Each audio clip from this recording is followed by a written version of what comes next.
நண்பர்கள் எல்லாருக்கும் வணக்கம். இன்றைக்கி வந்து நம்ம என்ன பார்க்கலான்னு பார்த்தீங்கன்னா, டிஎன்பிசி குரூப் 4 தமிழ் டெஸ்ட் சீரீஸில் பார்த்தீங்கன்னா, நம்ம 4வது டெஸ்ட் கொஷின் வந்து நம்ம பார்க்கலாம். இந்த டெஸ்ட்டில் பார்த்தீங்கன்னா 50 கொஷின் வந்து இருக்கும். சரிங்களா? அந்த 50 கொஷினுக்கு வந்து நீங்கள் வந்து எவ்வளோ ஆன்சர் பண்ணுறீங்க அப்படின்னு சொல்லிட்டு வந்து நீங்கள் கமெண்ட் பண்ணுங்கள். ஸோ ஆல்ரெடி பார்த்தீங்கன்னா ஒரு 3 டெஸ்ட் வந்து நம்ம கம்ப்ளீட் பண்ணி கொடுத்துருக்கோம். இது பார்த்தீங்கன்னா 4வது டெஸ்ட். சரிங்களா? ஸோ நம்ம சேனலில் பார்த்தீங்கன்னா தமிழுக்கு வந்து நம்ம ஃப்ரீயாக டெஸ்ட் சீரிஸ் ப்ரொவைட் பண்ணி கொடுத்துட்ருக்கோம். நம்மளுடைய சேனல் சப்ஸ்கிரைப் பண்ணால் கொஞ்சம் சப்ஸ்கிரைப் பண்ணி ஃபாலோ பண்ணி வச்சுக்கோங்க. சரி, வாங்க பார்க்கலாம். ஃபர்ஸ்ட் கொஷின் பாருங்கள். சரியான இணைப்புச்சொல் வந்து எது அப்படின்னு சொல்லி கேட்டிருக்காங்க. ஸோ எங்கும் சூழ்ந்துள்ள அறியாமை இருள் நீங்கட்டும் டேஷ் தமிழ் மொழி மேன்மையுற்று உலகம் முழுவதும் சிறப்படைக. ஸோ இதுக்கு பார்த்தீங்கன்னா இங்கே சரியான இணைப்புச்சொல் வந்து எது அப்படின்னு சொல்லி அவங்க கேட்டிருக்காங்க. ஸோ இதை வந்து நீங்கள் அப்படியே ஒன்ஸ் கரெக்டாக வந்து நீங்கள் கெஸ் பண்ணுங்கள். ஸோ இதுக்கான ஆன்சர் பார்த்தீங்கன்னா ஆப்ஷன் டி, அதனால். சரிங்களா? ஷோ அடுத்த கொஷின் பாருங்கள். குறியல் நெடில் மாற்றம் பொருள் வேறுபாடு அறிக அப்படின்னு சொல்லி கேட்டிருக்காங்க. போலி போலி. ஸோ இதுக்கு என்ன பொருள் வரும், இதுக்கு என்ன பொருள் வரும் அப்படின்னு சொல்லி அவங்க கேட்டிருக்காங்க. இதுக்கான ஆன்சர் பார்த்திங்கன்னா ஆப்ஷன் சி, அழகு சாயல். அடுத்த கொஷின் பாருங்கள். திரும்ப அதே தான், குறியல் நெடில் மாற்றம் பெரு பேரு. ஸோ இதுக்கான சரியான ஆன்சர் வந்து எது அப்படின்னு சொல்லி பார்த்தீங்கன்னா பெரிய பெயர். சரிங்களா? Option A. அடுத்த கொஷின் பாருங்கள். சொற்களின் கூட்டப்பெயர்களை கண்டுபிடித்து எழுதுக அப்படின்னு சொல்லி அவங்க கேட்குறாங்க. சொற்களின் கூட்டப்பெயர்களை கண்டுபிடித்து எழுதுக. ஸோ இதுக்கான ஆன்சர் வந்து என்ன வரும்னு பார்த்தீங்கன்னா ஆப்ஷன் சி, பழக்குலை. அதுதான் வந்து சரியான ஆன்சர். ஸோ அடுத்த கொஷின் பாருங்கள். சொல்லின் கூட்டு பெயரை கண்டுபிடித்து எழுதுக. இங்கே கொடுத்துருக்காங்க, அதில் வந்து எது சரியாக இருக்குது அப்படின்னு சொல்லி அவங்க கேட்டிருக்காங்க. ஸோ இதுக்கான சரியான ஆன்சர் பார்த்திங்கன்னா ஆட்டு மந்தை, அதுதான் வந்து வரணும். சரிங்களா? அடுத்த கொஷின் பாருங்கள். ஒருமை பன்மை பிழையற்ற தொடர் வந்து எது அப்படின்னு சொல்லி அவங்க கேட்டிருக்காங்க.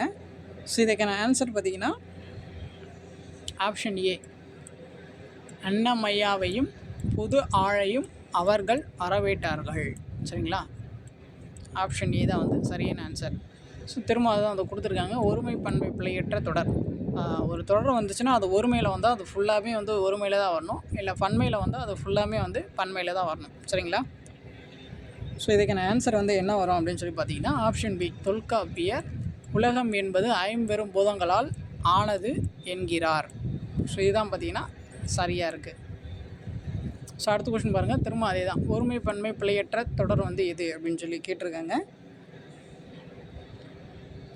ஸோ இதுக்கு என்ன ஆன்சர் வரும்னு பார்த்தீங்கன்னா ஆப்ஷன் பி தான் வந்து வரணும். சரிங்களா? கலிங்க வீரர்கள் ஒருவரை ஒருவர் முந்திக் கொண்டு ஓடினர். சரிங்களா? ஸோ அடுத்த கொஷின் பாருங்கள். சொல் பொருள் பொறுத்துக அப்படின்னு சொல்லி கொடுத்துருக்காங்க. ஸோ வித்துனா நமக்கு தெரியும் விதை. அப்போ ஏக்கு வந்து 2. ஸோ எங்கே இருக்குது? ஃபஸ்ட் ஆப்ஷன்லேயே இருக்குது. நம்ம வந்து ஆன்சர் வந்து பொறுத்திருக்கலாம். சரிங்களா? கலைன்னா பார்த்திங்கன்னா வேண்டாத செடி. ஸோ ஈனன்னா பார்த்திங்கன்னா பெற. நிலன்னா வந்து நிலம். ஸோ இதுக்கான ஆன்சர் பார்த்திங்கன்னா ஆப்ஷன் ஏ. அடுத்த கொஷின் பாருங்கள். ஓர் சரியாக அமைந்த தொடரை தேர்ந்தெடுக்க அப்படின்னு சொல்லியிருக்காங்க. ஸோ நீங்கள் ஆல்ரெடி இந்த 7th தமிழ் புக்கில் பார்த்தீங்கன்னா உங்களுக்கு கொடுத்துருப்பாங்க. அந்த ஓருக்கும் வந்து டிஃப்ரென்ஸ் வந்து கொடுத்துருப்பாங்க. அதை பார்த்துருந்தாலே வந்து உங்களுக்கு வந்து ஐடியாஸ் வந்து கிடச்சிருக்கும். ஸோ உயிர் எழுத்துக்கு முன்னாடி வந்து என்ன வரணும், அப்புறம் பார்த்தீங்கன்னா மெய் எழுத்து, அந்த உயிர்மெய் எழுத்துக்கு முன்னாடி வந்து என்ன வரணும் அப்படின்னு சொல்லிட்டு ஸோ உங்களுக்கு டீட்டெயிலாக வந்து கொடுத்துருப்பாங்க. அதை பார்த்துருந்தீங்கன்னா உங்களுக்கு இதை வந்து நீங்கள் ஈஸியாக வந்து ஆன்சர் பண்ணிடுவீங்க. ஸோ இதுக்கான ஆன்சர் பார்த்தீங்கன்னா ஆப்ஷன் பி. அடுத்த கொஷின் பாருங்கள். திரும்ப அதே தான் கொடுத்துருக்காங்க. பிழை திருத்துதல், அந்த ஒரு இருக்கு இல்லையா? ஸோ அதுதான் வந்து கொடுத்துருக்காங்க. ஸோ இது வந்து எது சரியாக இருக்குது அப்படின்னு சொல்லி பார்த்தீங்கன்னா ஆப்ஷன் பி தான் வந்து சரியாக இருக்குது. ஸோ அடுத்த கொஷின் பாருங்கள். பொருத்தமான பொருளை தெரிவு செய்க. யாண்டு என்ற சொல்லின் பொருள் வந்து என்ன அப்படின்னு சொல்லி கேட்குறாங்க. ஸோ யாண்டு அப்படின்னு பார்த்தீங்கன்னா எங்கு. சரிங்களா? யாண்டுனா வந்து எங்கு.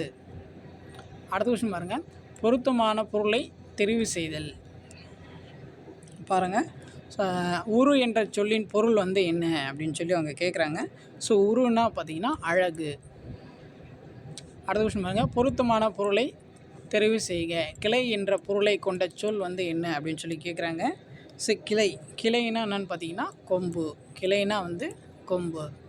அடுத்த கொஷின் பாருங்கள். தவறான இணையை தேர்ந்தெடுக்க. கலைச்சொற்கள் வந்து கொடுத்துருக்காங்க. அது வந்து எது தவறாக இருக்குது அப்படின்னு சொல்லி கேட்குறாங்க. செவ்வியல் இலக்கியம் வந்து கிளாசிக்கல் லிட்ரேச்சர் சரி, காப்பி இலக்கியம் வந்து எபிக் லிட்ரேச்சர் சரி, பக்தி இலக்கியம் வந்து டெவோஷனல் லிட்ரேச்சர் வந்து சரி, நவீன இலக்கியம் வந்து மாடர்ன் லிட்ரேச்சர்னு வரணும். இங்கே ஃபோல்க் லிட்ரேச்சர்னு கொடுத்துருக்காங்க. ஃபோல்க் லிட்ரேச்சர்னால் நாட்டுப்புற இலக்கியம். ஸோ அதுதான் வந்து சொல்லுவாங்க. ஆப்ஷன் டி தான் வந்து தப்பாக இருக்குது. அடுத்த கொஷின் பாருங்கள். குரில் நெடில் மாற்றம் பொருள் வேறுபாடு கேட்டிருக்காங்க. இந்த வெள்ளம்னா நாது, இந்த வெள்ளம்னா நாது அப்படின்னு சொல்லி கேட்டிருக்காங்க. ஸோ இதுக்கான ஆன்சர் பார்த்தீங்கன்னா ஆப்ஷன் சி, இனிப்பு ஓடும் நீர். அடுத்த கொஷின் பாருங்கள். ஒரு பொருள் தரும் இரு சொற்களை தேர்ந்தெடுக்க. மாலை, மாலை என்ன நாது அப்படின்னு சொல்லி கேட்குறாங்க. ஸோ இதுக்கான ஆன்சர் பார்த்தீங்கன்னா ஆப்ஷன் ஏ, பூமாலை, மாலை பொழுது. அடுத்த கொஷின் பாருங்கள். அடைப்புக்குள் உள்ள சொல்லை தகுந்த இடத்தில் சேர்க்க. வாடை காற்று அப்படின்னு சொல்லி கொடுத்துருக்காங்க. ஸோ வடக்கிலிருந்து வீசும் காற்று தான் வந்து வாடை காற்று அப்படின்னு சொல்லிட்டு சொல்லுவோம். அடுத்து பாருங்கள். சரியான வினா சொல்லை தேர்ந்தெடு. உன் வீடு டேஷ் அமைந்துள்ளது அப்படின்னு சொல்லி கேட்குறாங்க. ஸோ இதுக்கான ஆன்சர் பார்த்தீங்கன்னா உன் வீடு எங்கே அமைந்துள்ளது, ஆப்ஷன் சி. அடுத்து பாருங்கள். நாயன்மார்கள் டேஷ் பேர் அப்படின்னு சொல்லி கேட்டிருக்காங்க. நாயன்மார்கள் எத்தனை பேர் அப்படின்னு சொல்லிட்டு வரணும். சரிங்களா, ஆப்ஷன் சி. அடுத்த விஷயம் பாருங்கள். பொருத்தமான காலத்தை தேர்ந்தெடு. முருகன் வந்தான். ஸோ வந்தான் என்பது என்னது, இறந்த காலம். முருகன் வருகின்றான், நிகழ்காலம். வருவான், எதிர்காலம். புரியுதா? ஸோ அடுத்து பாருங்கள். எழுத்து வழக்கத்துறை கண்டறிக அப்படின்னு சொல்லி அவங்க கொடுத்துருக்காங்க. ஸோ இதுக்கான சரியான ஆன்சர் பார்த்திங்கன்னா ஆப்ஷன் பி, வாருங்கள் சுவாமி வாருங்கள். அடுத்து பாருங்கள். சரியான பேச்சு வழக்குத்தொடரை காண்க. ஸோ இதுக்கான ஆன்சர் பார்த்திங்கன்னா ஆப்ஷன் பி, இதா எழுப்புகிறேன். அடுத்து பாருங்கள். சரியான நிறுத்துக்குறிகள் இடப்பட்ட தொடரை கண்டறிக. யாழினி நிலாவிடம் நாளை சென்னைக்கும் போகலாம் என்று கூறினாள் அப்படின்னு சொல்லி கொடுத்துருக்காங்க. ஸோ இதில் பார்த்தீங்கன்னா எது சரியான தொடர் நிறுத்துக்குறிகள்லாம் போட்டு அப்படின்னு சொல்லி பார்த்தீங்கன்னா ஆப்ஷன் சி தான் வந்து சரியாக இருக்குது. அடுத்து பாருங்கள். திரும்ப வந்து நிறுத்துக்குறிகள் தான் வந்து கொடுத்துருக்காங்க. இங்கே அவங்க அந்த தொடர் வந்து கொடுத்துட்டாங்க. ஸோ கரெக்டான நிறுத்துக்குறி வந்து எது அப்படின்னு சொல்லிட்டு நம்ம பார்க்கணும். ஸோ பார்த்தீங்கன்னா ஆப்ஷன் ஏ தான் வரும். சரிங்களா? ஸோ அடுத்த கொஸ்டின் பாருங்கள். பிறமொழி சொற்களுக்கு இணையான தமிழ் சொல்லை கண்டறிய. இரடு. ஸோ இரடுன்னா வந்து என்ன அப்படின்னு சொல்லி பார்த்தீங்கன்னா இரண்டு. அடுத்து பாருங்கள். பிறமொழி சொற்களுக்கு இணையான தமிழ் சொல் கண்டறிய அப்படின்னு சொல்லி கேட்டிருக்காங்க. இதில் எது சரியாக இருக்குதுன்னு தான் கேட்குறாங்க. வாலண்டியர்னால் தன்னார்வலர். ஸோ அதுதான் வந்து சரியாக இருக்குது. சோஷியல் ரீஃபார்மர்னால் சமூக சீர்திருத்தவாதி. சரிங்களா? ஸோ மற்றதெல்லாம் பார்த்திங்கன்னா தப்பு தான். அடுத்து பாருங்கள். நீ படிக்கவில்லையா என்ற வினாவிற்கு நான் எழுதுவேன் என்று கூறுவது வந்து என்ன அப்படின்னு சொல்லி கேட்டிருக்காங்க. ஸோ இதுக்கான ஆன்சர் பார்த்திங்கன்னா ஆப்ஷன் சி, இனமொழி விடை. அடுத்த விஷயம் பாருங்கள். நீ படித்தாயா என்ற வினவிய போது நீயே படி என்று கூறுவது ஆப்ஷன் பி, ஏவல் விடை. அடுத்து பாருங்கள். ஓமைகளால் விளக்கப்பெறும் பொருத்தமான பொருளை தேர்ந்தெடுத்தல். குன்றேறி யானை போர் கண்டாற்றல் என்னும் திருக்குறள் கூறும் ஓமை பொருள் வந்து என்ன அப்படின்னு சொல்லி கேட்குறாங்க. ஸோ இதுக்கான ஆன்சர் பார்த்திங்கன்னா ஆப்ஷன் டி, தன் கையில் பொருள் கொண்டு ஒரு செயலை செய்வது. அடுத்து பாருங்கள். ஓமையால் விளக்கப்பெறும் பொருத்தமான பொருளை தேர்ந்தெடுத்தல். நடுவூருள் நச்சு மரம் பழுத்தற்று ஓமை கூறும் பொருள் காண்க அப்படின்னு சொல்லி கேட்டிருக்காங்க. ஸோ இதுக்கான ஆன்சர் பார்த்திங்கன்னா ஆப்ஷன் டி, ஊரின் நடுவில் நச்சு மரம் பழுத்து காணப்படுவது.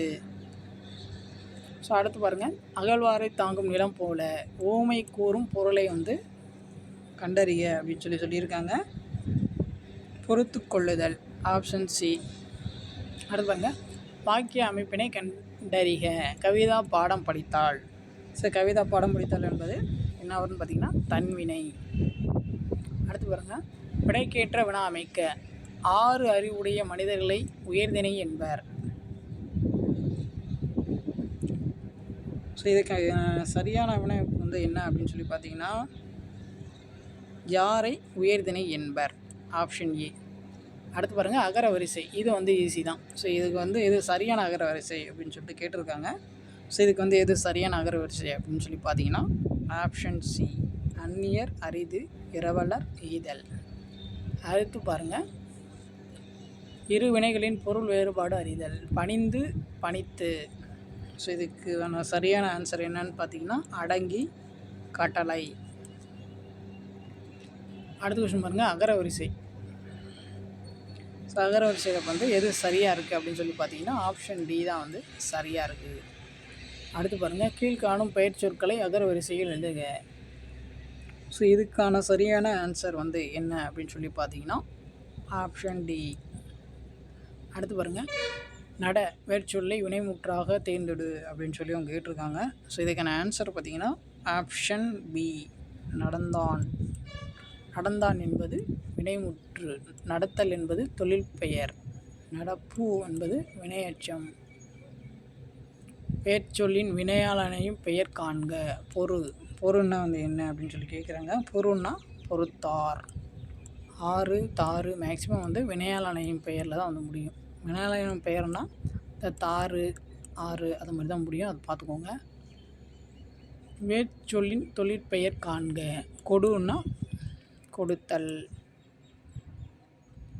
அடுத்து பாருங்கள், சாந்தம் என்பதன் எதிர்ச்சொல் வந்து எது அப்படின்னு கேட்குறாங்க. சாந்தம்னா அமைதி பொருள், அதுக்கான எதிர்ச்சொல் பார்த்திங்கன்னா என்ன வரும்?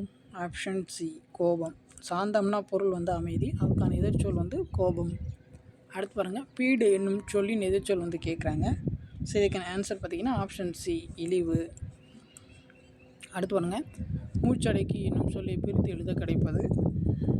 ஆப்ஷன் ஏ, மூச்சு ப்ளஸ் அடக்கி. அடுத்து பாருங்கள், செம்பயிர் பிரித்து எழுதுக அப்படின்னு சொல்லி கேட்டிருக்காங்க. செம்பயிர் பார்த்திங்கன்னா செம்மை ப்ளஸ் பயிர். அடுத்து பாருங்கள், சொல்லை பிரித்து எழுதுக அப்படின்னு சொல்லியிருக்காங்க. பிரித்து எழுதுகவே பிரித்து எழுத சொல்லியிருக்காங்க. பிரித்து ப்ளஸ் எழுதுக, ஆப்ஷன் பி. அடுத்து பாருங்கள், ஆங்கில சொல்லுக்கு நேரான தமிழ் சொல் எழுதுக. கிராஃப்ட்ஸ். கிராஃப்ட்ஸ்னால் வந்து என்ன அப்படின்னு சொல்லி கேட்குறாங்க. ஸோ கிராஃப்ட்ஸ்னால் வந்து கைவினை பொருட்கள். அடுத்து பாருங்கள், கலைச்சொல் அறிக. வாட்ஸ்அப். ஸோ வாட்ஸ்அப்னால் என்னென்னு பார்த்தீங்கன்னா புலனம், ஆப்ஷன் டி. அடுத்து பாருங்கள், சந்தி பிழையற்ற தொடரை கண்டறிய அப்படின்னு சொல்லி அவங்க கொடுத்துருக்காங்க. ஸோ இதில் வந்து எதில் வந்து சந்திப்பிழை இல்லை அப்படின்னு சொல்லிட்டு வந்து நம்ம கண்டுபிடிக்கணும். இதில் பார்த்தீங்கன்னா பாலை குடித்து விட்டு பள்ளிக்கு புறப்பட்டாள். ஸோ இது ஆப்ஷன் ஏ தான் வந்து சரியாக இருக்குது. சரிங்களா? அடுத்து பாருங்கள், மரபு பிழைகளை நீக்கி எழுதுக அப்படின்னு சொல்லி கொடுத்துருக்காங்க. நீக்கி எழுதி எது சரியாக இருக்குது அப்படின்னு சொல்லி கேட்டிருக்காங்க. சில பார்த்தீங்கன்னா இதுக்கான ஆன்சர் வந்து என்ன வரும் அப்படின்னு பார்த்தீங்கன்னா ஆப்ஷன் சி, மரத்தில் குயில் கூவி கொண்டிருந்தது. குயில் கூவும் தானே, அதுதான் வந்து கரெக்டான மரபு. சரிங்களா? ஸோ அவ்வளோதான், இன்றைக்கான 50 கொஷின் வந்து நம்ம கம்ப்ளீட் பண்ணியாச்சு டெஸ்ட் 4ல். சரிங்களா? அந்த 50 கொஷினுக்கு வந்து நீங்கள் எவ்வளோ கொஷின்ஸ் வந்து ஆன்சர் பண்ணியிருக்கீங்க அப்படின்னு சொல்லிட்டு நீங்கள் வந்து கமெண்ட் பண்ணுங்கள். சரிங்களா? உங்களுக்கு வேறு ஏதாச்சும் டவுட் இருந்துச்சுன்னா நீங்கள் வந்து கேட்கலாம். உங்களுக்கு இந்த டெஸ்ட் கொஷின்ஸ் எல்லாமே நான் வந்து தனியாக ப்ளேலிஸ்ட் போட்டு நான் கொடுத்துட்றேன், நீங்கள் வந்து பார்த்துக்கலாம். நம்மளோட சேனல் சப்ஸ்கிரைப் பண்ணாதவங்க கொஞ்சம் சப்ஸ்கிரைப் பண்ணி ஃபாலோ பண்ணி வச்சுக்கோங்க. தேங்க்யூ.